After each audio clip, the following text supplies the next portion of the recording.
Just when I thought DBZ was already super amazing, it drops the Namek Saga and it gets even better. This is the second part of my watching all of Dragon Ball Z series. You can go and click up here or somewhere on screen now for part 1, where I reviewed the first and original Saiyan Saga in DBZ, so go ahead and check out part 1 for more info on that. You can go and check that out for my full thoughts on the first saga in DBZ, that being the Saiyan Saga, so go ahead and peep that video. Now I know some people might consider the Ginyu Saga and the Namek Saga two separate sagas. I'm not. I consider them both part of the Namek Saga, so I'm not going to be making a separate Ginyu Squad Saga video. That's just going to be part of this video, I guess, and then next will be the Frieza Saga after this. Just to make it a little more simpler for everyone, I don't have too much to say about the Ginyu part itself versus all of this together, so it would be a really short video for me to make a separate Ginyu Squad video. Just doesn't make sense. Now, if you missed part 1, I honestly thoroughly enjoyed the Saiyan Saga. I thought it did an amazing job at expanding the world from the original Dragon Ball series, but also kind of further pushing the story without completely forgetting and denying the first original series. It takes the familiar story that we know from the original Dragon Ball and takes it in a new direction, but still a good direction nonetheless, at least in my opinion. And I'd be lying if I said I didn't have high expectations for the Namek Saga. And I can't lie, man, it did not disappoint at all. This saga, I believe, does slow a lot of things down when compared to the Saiyan Saga. It does honestly still do a lot and packs a ton of content and world development, backstory, and all the stuff into this saga. So in my opinion, it's really good. Now, when we left off on the Saiyan Saga, there was a ton of hype of what was going to come next, what was going to happen next, all this stuff. There was a huge question of, is Goku going to be able to participate in the Planet Namek Saga or Namek itself, because he was obviously really hurt at the end of the Saiyan Saga. And there was also this question of, is our current team good enough to take on Planet Namek and Frieza and all these other characters that we haven't even met yet. Now, I will say I honestly do appreciate a lot that this saga does calm down after the hype that is the Saiyan Saga, because when the Saiyan Saga does start, it starts off really hype, super fast paced, super action filled, which is great. That's obviously a huge contrast to the original series, but it still does have some story, so I don't think it's only action and no story. But the Namek Saga, in my opinion, at least in the beginning, starts things off pretty slowly, and it is appreciated. It gives us a lot of breathing room to go ahead and get started with the Planet Namek Saga, but also kind of completely conclude and move past the Saiyan Saga in a way that feels natural and not like we're being told two different stories back to back, you know? It has a good flow between Saiyan Saga to the Namek Saga, in my opinion. I do think also being given some time for our characters and the plot to kind of adjust to the vibe of DBZ after the Saiyan Saga is pretty good. And we also actually spent a lot of time without Goku, at least in this first part, with just Krillin, Gohan, Vegeta, Bulma, and a bunch of other side characters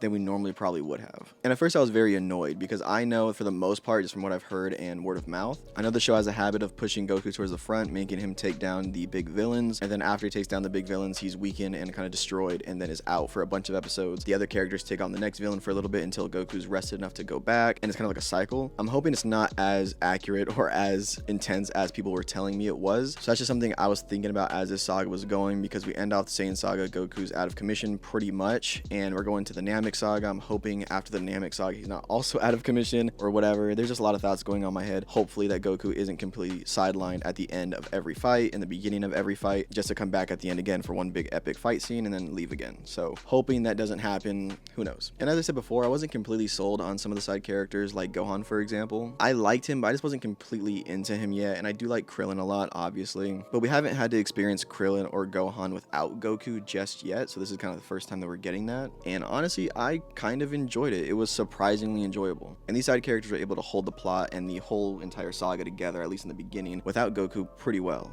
Almost as well as my recent One Piece videos. If you guys have not checked out my One Piece videos, I'm doing exactly what I'm doing here with DBZ, but with One Piece. I'm watching the entire show, making videos and reviews on each saga or arc or whatever in One Piece. So if you enjoy these kinds of videos and you kind of want them with a different series, I'm doing that with One Piece. So check those out if you haven't already, but that's my plug. Just check out my One Piece videos if you do enjoy this type of content. And also subscribe. Just go and do it. It's easy. It's like a button or something. Simple. Now, obviously in the beginning we still get pieces of Piccolo and Vegeta, but for the most part the first few episodes are focused mainly on Gohan and Krillin, at least in kind of how it feels and in the tone really. But on the topic of Piccolo, this story is huge for him. We're going to his literal planet of origin pretty much, because when Piccolo was first introduced he was kind of shown as like an alien demon, and you can kind of even see that in his character design. He's literally the definition of an alien. He's a green guy with antennas coming out, you know. He's pretty much by textbook definition, a general alien. I guess he's more muscular than most aliens are supposed to be, but whatever. Point is, when he was first introduced, we really didn't get too much backstory, and I honestly never thought we were going to get too much backstory. I was pretty sure we were just going to get, he's a demon alien guy, whatever, and he's here to take over the world, and that's it. But this is the first time we're getting true, genuine backstory on him and his species. And that's honestly what I'm loving so much about DBZ so far, is that I enjoyed the original Dragon Ball, but DBZ is taking a lot of the stuff from the original series and giving us story, giving us context, giving us world development on these things that we already know. And I honestly really like that. It's just building up so much of what Dragon Ball had already built up in general, and it's just really exciting. And I'm also super interested in the whole Kami and Piccolo kind of dynamic between the two people, so maybe we get even more information on that in the Planet Namek Saga, who knows. And then also they talk about Namekians as kind of like these like magicians and wizards almost, and it just seems like their capabilities and powers are just kind of undefined, so it seems like they have a lot of possibilities in terms of what they're capable of doing, so that's just overall exciting. And not to mention, we get the huge introduction to another set of Dragon Balls in this saga, and in my opinion, that just makes everything insane, because now the world feels so much bigger than what it actually is. Because the entire time of the original series, we were basically acting like, oh my god, Earth has these Dragon Balls, whatever, they have these powers, and that's it. It definitely felt like Earth is the main character and all this stuff, which is fine. But the story telling us, hey, there's more powers, there's other powers that are just as powerful as the ones on Earth, in planets that we've never heard of, with species we haven't even met yet, other than Piccolo, I guess. It just makes the world feel huge, you know? That's like as if Star Wars started off with one guy on Earth with a lightsaber, and then by the end of the series of Star Wars, whatever, there's hundreds of thousands of planets with lightsabers and stuff like that. It just makes the world feel bigger, you know? And I like that here. Now, I could see some people saying that them making other sets of Dragon Balls kind of diminishes the specialness and uniqueness of the original set of Dragon Balls, but in my opinion, I like it. It makes the world feel big. If they try to act like all these insane powers are only on Earth, it would make the world feel small and kind of incoherent and just weird. So I do like that we're branching off and giving other planets and species kind of their own power sets, and they might be similar to ours on Earth and just whatever. I do like that. Now, during the last saga, I did say I didn't fully understand why Vegeta was so iconic. I wasn't really feeling him at the time in the Saiyan saga. He was fine, but he was just a generic villain for the most part. I didn't really get him yet. But dude, the part in this saga when Vegeta's basically attempting to fade Frieza, or at least mentally gathering his thoughts and coming to the conclusion that he has to fight Frieza, is really cool. And it's honestly a really interesting perspective that they give Vegeta in some of these episodes for the Namek Saga, so that was really dope. And it just makes me super hyped for the Frieza Saga after this, because obviously we had the whole thing in the Saiyan Saga where Goku and Piccolo kind of obviously are enemies, but they team up despite their differences to go to one enemy, that being Vegeta and Raditz and whatever. But now Vegeta, Goku, and Piccolo and the whole team have one common enemy, that being Frieza, so chances are we're probably going to get a big team up in the Frieza Saga, and that's just, again, super exciting. And it's just getting me hyped for what's to come and how the show is going to play out in terms of the Frieza Saga as far as the relationships between these different characters go, because obviously Piccolo still doesn't really fuck with Goku like that, but Piccolo and Gohan have their own separate relationship that's apart from Goku, and that's just really interesting because you can tell that Gohan kind of looks at Piccolo as almost like a father figure, trainer, mentor, that kind of thing. And I just love this idea that Goku's obviously Gohan's actual father, but Piccolo obviously hates Goku, but Gohan sees Piccolo as also like a mentor figure as well. So it's just this really interesting dynamic between the three characters. Now, to Planet Namek itself, it starts getting super hyped pretty quickly. When Vegeta gets there and the whole team gets there looking for the Dragon Balls, Frieza's team honestly just starts murdering the hell out of everyone.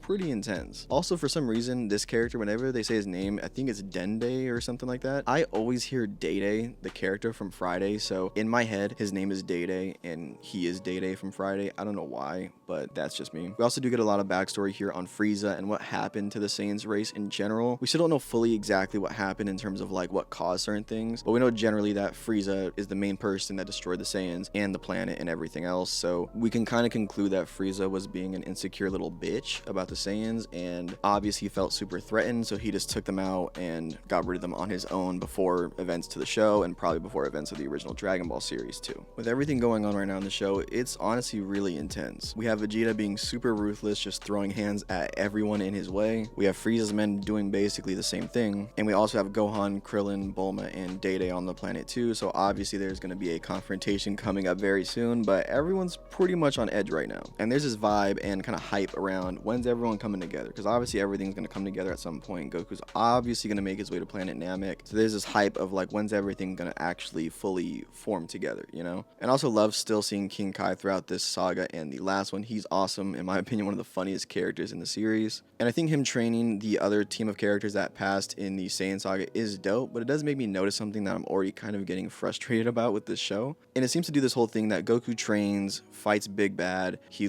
doesn't lose, but he wins barely, and then kind of passes out, and then while he's training or coming back to life or whatever he's doing, and whatever team of characters is taking on the next big bad, whoever died in that first section is training just slightly behind Goku to basically make it to where Goku's still technically the most powerful person on the team, just barely, because everyone else is always training slightly behind him in a way that just makes it to where he's obviously going to be more powerful than everyone else. It just seems like the story kind of purposely pushes everyone behind Goku to purposely make him the most powerful character because he's the main character, while still also trying to make the other characters powerful too. But it just does it in a way where they do whatever Goku did like a year ago, so they're kind of a year behind basically anything that Goku's on, and it's just kind of annoying. So hopefully that stops so we can finally move forward and everyone is kind of trained in their own way and kind of get their own powers and that sort of thing. But anyways, Vegeta basically shoves his hand through this guy's fucking body, so that was pretty cool.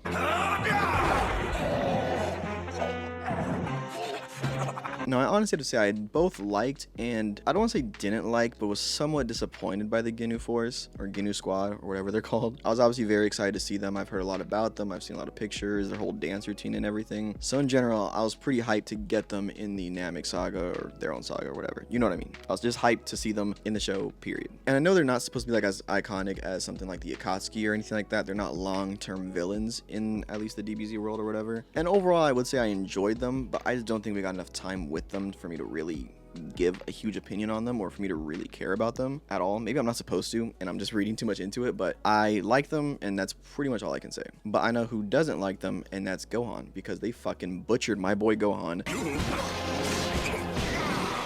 hard as hell. He got slapped senseless in the Saiyan Saga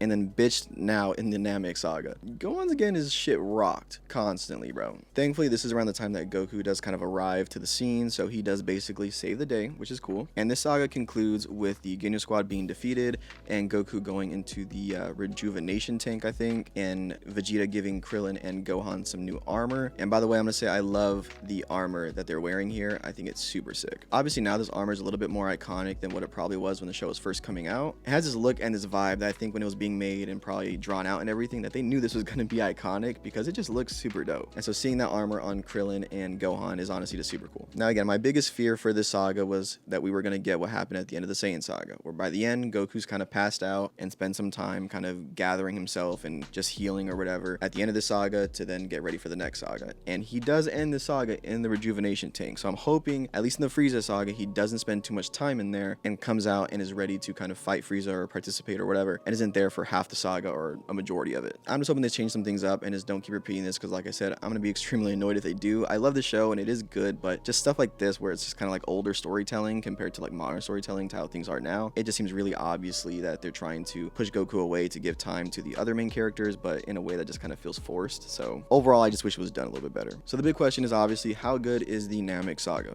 And I honestly would have to say it's really, really solid. I do think overall the Saiyan Saga might be a little bit better. It gets the jump going a little bit quicker. It's a little bit more hype. There's a little bit more action and there's a little bit more tension in everything in the Saiyan Saga. So I think it just barely beats the Namek Saga, just barely. Although I will say I think the Namek Saga has a ton of backstory and expands the world and pushes it in a way that the Saiyan Saga doesn't really do and can't really do, because the Saiyan Saga is obviously set on Earth, whereas the Namek Saga, they literally go to a different planet. Of course, it's going to expand the story and the universe further, so it is what it is. But anyways, I would say the Namek Saga for sure definitely leaves us off with a ton of hype for the Frieza Saga coming up next. We have seen Frieza, but this whole time he's been in his stupid ass floating chair, so hopefully we get him out of that dumbass chair and walking or something, and we can kind of see what he's able to do and his capabilities and stuff like that. We did kind of get a hint of some of that here, but we didn't fully get to see his capabilities just yet. So definitely the story leaves us off super hyped for Frieza and kind of his encounter with Vegeta, eventually Goku obviously, and the whole team really. But overall, I think this is super cool because we know Frieza's an iconic character, we know he's an iconic villain, so the hype of him getting out of the chair and fully going head on with our team is just super cool. So I think him being in that chair for a lot of this arc or the saga, whatever, just makes it even more hype because you're just excited for him to get the fuck up out of that chair. So, and obviously everything I've heard about the Frieza Saga from word of mouth and friends like that about how good it is, how iconic it is, all the fight scenes, how the whole saga is basically a fight scene, how it was at some point the longest fight scene in anime history. It still might be, I don't know. There's just genuinely a lot of excitement for me moving forward to the Frieza Saga. But have you guys seen the Namek Saga? Is it better than the Saiyan Saga? Is it worse? Is it the best arc in DBZ? Is it just as good as the Frieza Saga? Let me know what you guys think about this saga in the comments below. Make sure you guys like the video so other people can see it and it gets pushed out to more people out there, so that way this kind of blows up a little bit. And subscribe if you like what I'm making here, and thanks for your time. Have a good one.